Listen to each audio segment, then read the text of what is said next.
Chief will speak first, and then we will open it up to questions. Again, once everyone mutes their microphone, we will get started. We have one more person that needs to mute here. Let me see if I can go in and do it.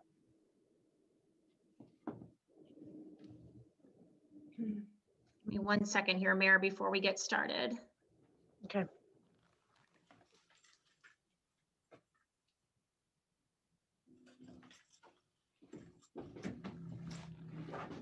All righty, I think we are good.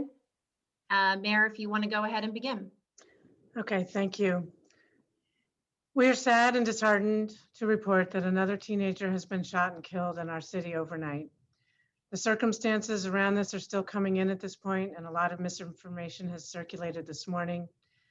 I extend my heartfelt sympathies to his family and loved ones. The bottom line, our city must be safe for everyone, and this gun violence cannot persist. We've been working on a lot of violence prevention and interruption ideas across the city, and we can answer more about that in a few minutes. But first, I want to let Chief Thomas share what KPD has been working on all night to piece together the details. And I want to get right to Chief Thomas for an update on the investigation. Chief. Thank you, Mayor, and thank you all for meeting with us today under these difficult circumstances. I want to start by going over the details regarding last night's shooting that resulted in the death of a 15-year-old male. I also want to reiterate that this is a very fluid situation and that these are preliminary details which are subject to change following further investigative efforts. At around 11:22 p.m. last night, KPD officers were advised that a juvenile male gunshot victim had arrived at the UT Medical Center via a personal vehicle. The victim was driven there by a female citizen who stated that she saw the victim on Cherokee Trail, picked him up, and drove him to the hospital. The victim was in surgery when investigators attempted to speak with him and were unable to ascertain any details. Early this morning, at around 5:45 a.m., officers were advised that the victim had been pronounced deceased as a result of his injuries. At this stage, it is unknown exactly where or when the victim was shot. Investigators have received conflicting information, and there were several shots fired calls last night. Needless to say, we are still working to determine those details. We've received several questions regarding a shots fired incident that occurred last night at the 811 East downtown apartment complex located at 811 Evolve Way. This occurred at around 10:45 p.m. last night. Officers did respond to a shots fired call at that location and were able to locate evidence of a shooting. However, no gunshot victims were located on that scene, and it is unknown if that was related to our current investigation at this time. Some details have been reported regarding the victim. Though we are not releasing the victim's name at this time, we can confirm that he was a 15-year-old male. The victim was a registered student at Austin East Magnet High School, but had not attended since September of 2020. The victim was in state's custody and was reported as a runaway from a youth impact center in Crossville, Tennessee in late October 2020. The victim had not been seen since, despite repeated efforts to locate him, and was still listed as a runaway at the time of this event. Again, I want to reiterate that this remains a very active and fluid investigation. And unfortunately, there is little that we can answer at this point. We are still working to piece this together. Again, at this time, investigators are continuing to look for any and all evidence and possible witnesses. We ask that anyone with information, please contact us through the available avenues. You can call the KPD Crime and Drug Hotline at 865-215-7212 or email violentcrimes@knoxvilletn.gov, or even call the Violent Crimes Unit Temp line at 865-410-0839. Anyone wishing to submit tips anonymously can do so. Unfortunately, that's all I have at this time. All right, Chief and Mayor, thank you. We'll get right into questions. The first question, will KPD increase its patrolling presence around Austin East in response to this latest death? And if yes, for how long? We are right now, we have increased our patrols. We have no more capacity to do any more. We're doing everything at this point that we are able to.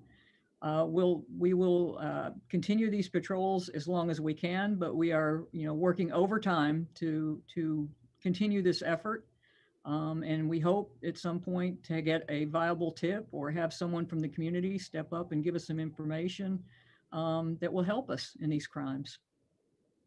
The next question is, Gillette was last at Austin East in September of 2020. How does the city KPD work with KCS to address students who do not show up for class? That's more of a school question, so I'd have to defer to Knox County Schools. Our SROs, if we have information that a student has been seen outside the school and we know where they are, we will try and put that out and have officers pick them up. But this was a situation where DCS was involved already, so I don't have any particulars on this specific situation. All right, the next question is from Brian Hornback. Is it possible, and if so, has it been considered to impose an overnight curfew in the area of Austin East of East Knoxville? We've not considered it. I don't think that's anything we would consider. We haven't determined a crime scene for this latest victim, but I don't see where that would help the situation. I can defer that to the mayor because you would have to. Yeah, I'm not considering that. There's no indication that this latest incident happened anywhere near any school. Also, unfortunately, some of our violent crimes are happening at all hours of the day. Sometimes they're at night, sometimes they're in the afternoon. So a curfew is not a tool that we're considering at this time. All right, the next question is from John North. Can you discuss the circumstances of this shooting, Chief, where and when it occurred? I believe you've kind of already answered that, but just to reiterate that again. Yes, again, where and when we really, the when we're not sure of either. We had a couple of shots fired calls, that shots fired call at 811 East that we're following up on.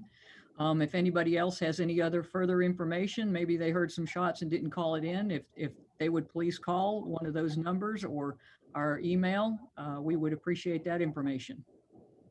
Chief, also from John North, who drove the victim to the hospital? Have you talked with that person and what did that person say? So I gave you all the information we have. It was a female, and yes, the officers did talk to her, and that's all we can release at this time. All right, the next question is from B. Crocker. I believe that this is Brittany from Knox News. If so, can you make sure you identify yourself in the upcoming questions? The question is, has there been an increase in the reward offered in the two most recent shootings before this one? Chief. No, the reward that has been offered was offered through the FBI, through some of their community funds that they have available. So at this point, no, it has not been increased at this time. I would just like to add that we are working to stand up this Crime Stoppers, which is a separate 501c3 that has been very successful at offering rewards. City Council approved funding for that. We're working to get it set up, and then that will enable us to raise funds for rewards for crimes in Knoxville in general and for these ones specifically. But it's not there yet, but we're working on making that happen as soon as possible. All right, Mayor, thank you. The next question is from John North again. What was the condition of the young man when he got to the hospital, Chief? Was he conscious? Again, he had already been taken into surgery by the time, when we got there, so we weren't able to talk with him. I don't know. Also a follow-up question. He was reported missing from Crossville in October. Can you explain why and what was his living situation? Again, I think you've answered this, Chief, but just to reiterate it again. So he was in DCS custody at that point, and it was DCS who did report him missing. We had received information of several different addresses in the meantime since that October date that we had checked on, but we're never able to make contact with him. All All right, Chief Brian Hornback has asked if you could repeat the email and phone number for tips. And Brian, we will also put this out on social media this afternoon on some of the city and KPD social media accounts. But if you could repeat that again, Chief, please. Yes, most certainly. The KPD Crime and Drug Hotline, which is an unrecorded and 24/7 answered hotline by a real person, is area code 865-215-7212. The other hotline is a violent crimes tip line, and it is 865-410-0839. And then we have an email as well, violent crimes with an S, violent crimes at knoxvilletn.gov.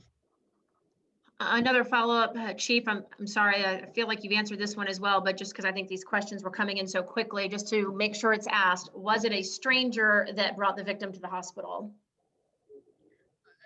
As far as we know, we don't have any further details on that, but yes, as far as we know.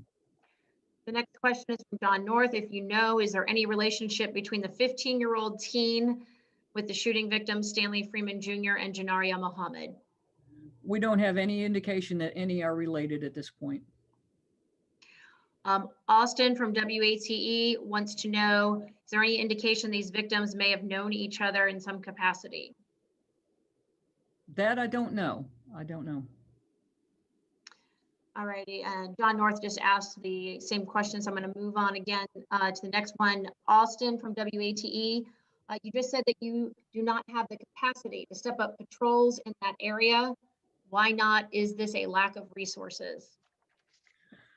So what we have done is we have increased mandatory overtime for our officers so that we can have more patrol vehicles on the street, more patrol officers on the street in that particular area. Not even just that particular area, but during certain times of day.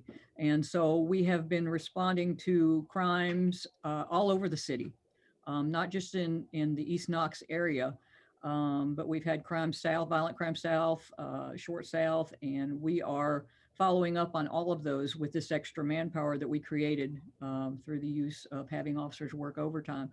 Fortunately, we do have officers coming out of our field training program that just graduated from 2 academies. We have another academy starting March 29th that will have 35 in it. So we've got a light on the horizon that more help is coming. So we will increase our capacity, and we are doing the best we can with what we have right now to saturate the areas that we are having violent crimes occur. I would just like to add that I'm fully committed to giving KPD the resources they need to fight crime, investigate crime, prevent crime. But even if we had the resources to have a police officer 24/7 on every corner of the city, we're going to need the community's help to prevent crime, to help share information so we can intervene before people shoot or get shot. And so that's a big part of the violence interruption and prevention. We need law enforcement, but we need that interruption and prevention to be coming from the community. And we're working on that as we speak, talking to community people who are interested in this work, already doing this work, how we can build those bridges so when there's information out there, when family members are worried about one of their relatives getting in trouble, becoming vulnerable to dangerous things, that we can give them support and help so they don't become a victim or perpetrator of violent crime. All right, the next question is also from Austin at WATE. He writes, we are hearing about a potential hit list on social media that may or may not have included the names of at least one of these victims. What can you tell us about that potential list? Yes, so we were made aware of that list a couple of weeks ago. We did take it very seriously, as we do anything that we have on social media. It appears to be, as we chased it down, as we followed it down, to be a social media spat among some juveniles. No evidence of a valid threat. However, even though we feel like that there was not a valid threat, we did investigate it. We made contact with the individuals on the list or their family members as much as possible. Of course, there's one individual we were unable to make contact with, but did locate family members. So yes, we wanted family to be aware of this list as well, so that if there was any other information out there, we could gain that. All right, Chief, thank you. John North wants to know, has the social media tip line targeted at teens gotten any tips that matter? That social media tip line from the FBI. So yes, or I should say no, we've not received any tips of substance since the FBI reward and tip line was announced. None. Alrighty, Brittany Crocker from Knox News wants to know, can you offer specific updates on investigations into the deaths of Stanley Freeman and Janaria Muhammad? Unfortunately, I have nothing further on those investigations at this time. All right, John North says, any chance this shooting or others are gang related? And can you address your thoughts about gang violence today in the city? Chief, let's start with you. We're looking into every possibility. We have found that there are many juveniles who are involved in what we term gangs. It's not the traditional sense of gangs that we have understood from the past is to be one, East versus West, Crips versus Bloods, that type of thing. These are very loosely knit gangs. The members change membership day to day, week to week. So they are very hard to follow. But yes, we do have an intel unit that does follow these. And we're looking at all those possibilities. We don't have any evidence this far, but we are looking at those possibilities. Mayor, do you want to chime in your thoughts about gang violence today in the city? Yeah, I mean, clearly we do have young people who are being attracted to these ideas of gangs and a sense of belonging, and sometimes this unfortunate sense that it's a glorified type of thing. So our concern is not whether people are in a gang so much as the activities that gangs may commit that are illegal and violent and killing people or threatening people. So to the extent that community members are worried about family members getting involved in gangs, please work with our youth serving organizations, with our faith-based leaders, with the grandmothers and leaders down the block, and say, look, I'm worried my son, my grandson, my granddaughter is getting connected to these things, and I'm worried. Please help me redirect them, give them healthy, active, safe things to do. We've got Boys and Girls Club, we've got Emerald Youth Foundation, we have the Change Center, we have a lot of organizations that want to help, and our school system, I know, is working on these issues too. So when you see something, say something. Let's intervene before people become victims or perpetrators of violence. The next question is from Will Puckett at WVLT. The 811 apartments near KPD headquarters. How many officers responded to that shots fired incident, Chief? And how many often respond to calls like that?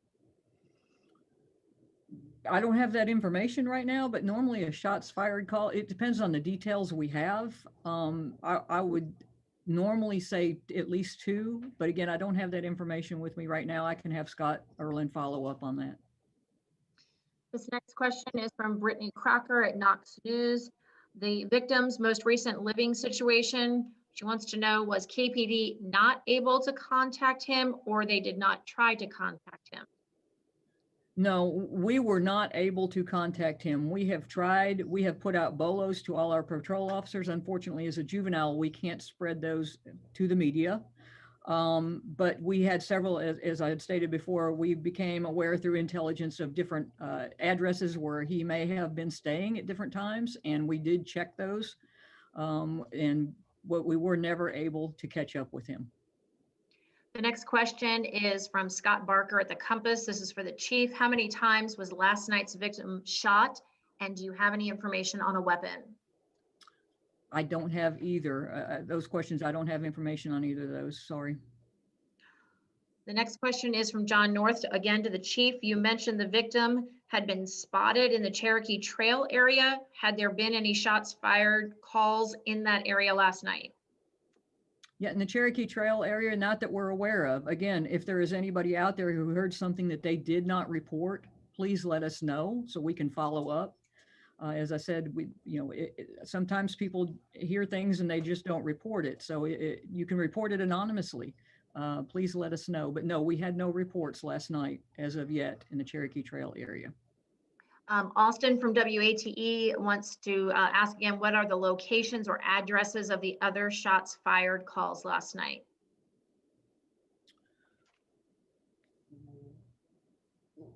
We had, and I'll have to have Scott follow up on that.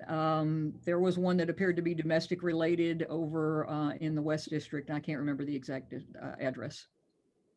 All right, Brian Hornback wants to know, could other agencies like KCSO, TBI, FBI, and other surrounding areas come in and assist you with patrols? Not particularly with patrolling, but they are all assisting us. For example, TBI sent investigators at times to, most recently, to knock on doors and do interviews as they can. FBI, we work with continuously in different capacities and involve them in quite a few of our investigations, and they have been involved or are working with us on these. So all of our partners, in fact, we met with them a couple of weeks ago in one room to talk about how we all work together. So yes, we all work together. Yeah, but I was part of that meeting, and all of our law enforcement partners, county, state, and federal, were there and willing to help and participate in every way they can. They already are supporting, and they understand the urgency of this, and that we're all in this together. So I know that's already happening, and I appreciate the chief's leadership on that.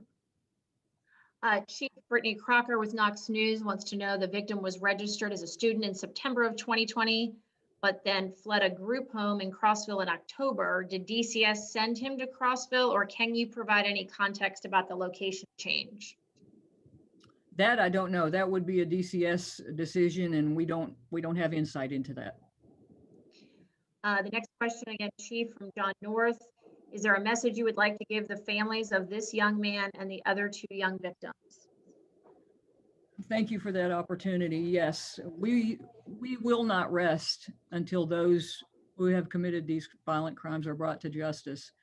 And anyone who has the smallest detail, if they would please come forward and give us that last missing piece that we may need, or that first piece to lead us down a path to where we can make an arrest. That's the most important thing. I can tell you that the investigations that I have seen and been involved in, it's the people who come forward that make the difference. Our investigators, the ones that are best investigators, ask the right questions of the people who were there, people who think they may not even have seen anything significant. And we glean information from that leads us forward. So please, families, we are working and doing the best we can, but any information you have, or if anyone's reached out to you and said they had seen or heard something, please let us know. That may lead us in the direction to make an arrest and bring those responsible to justice. And I know that's what this community wants. The community wants to have justice for these victims. And if you can help us with that in any way at all, we welcome that. Mayor, do you have a message for these families as well? I know you've been talking to a lot of them behind the scenes as well. Yeah, I spoke to a family member of Stanley Freeman today and a family member of the victim of the homicide last night. I spoke to today. I send them my heartfelt condolences. I also say we are working on this. This is not your fault, and this is not your fight. And I welcome their messages that they are working to keep the peace. That's where we stop the violence and stop the retaliation. So we need to make sure that we share information with law enforcement when we know information about homicides and violence that has already happened, but work with our community leaders when you're worried about someone about to commit an act of violence or be subject to an act of violence, so we can prevent it in the first place. That's something that KPD can't do alone, but we do need your help in investigating these crimes. And I had the opportunity to go walk in the neighborhood out at Five Points and out in Lonsdale with neighborhood leaders, with the youth service organizations out there. I asked them how things were going, and they were worried about the shootings. They said they were really glad to have a greater police presence out there and that they feel safer.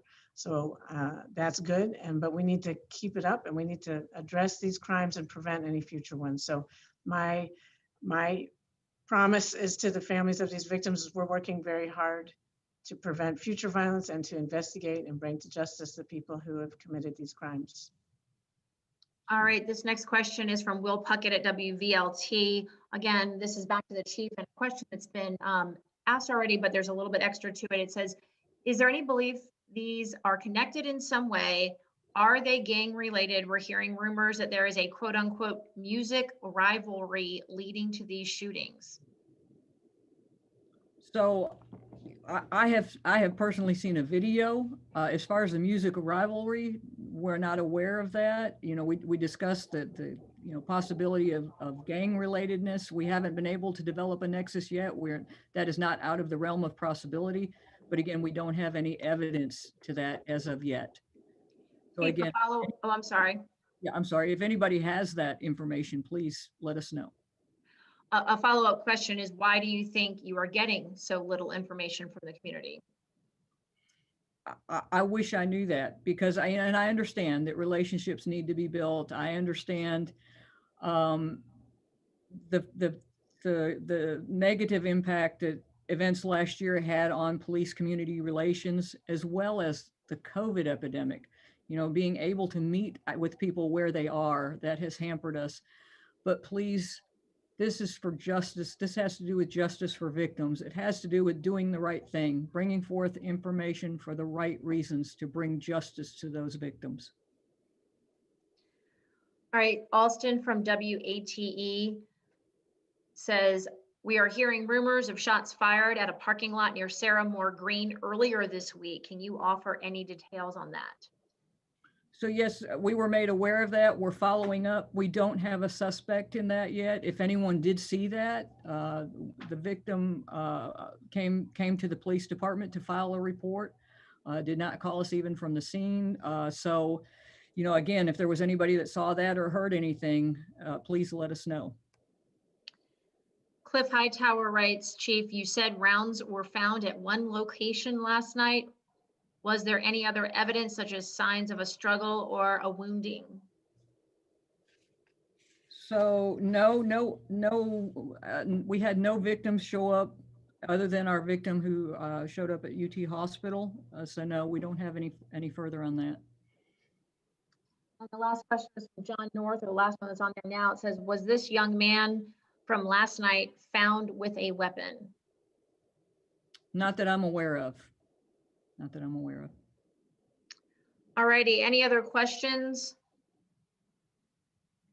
It looks like we have answered all of the questions on here. If I missed anyone because I was trying to weed out duplicates, please don't hesitate to type that in.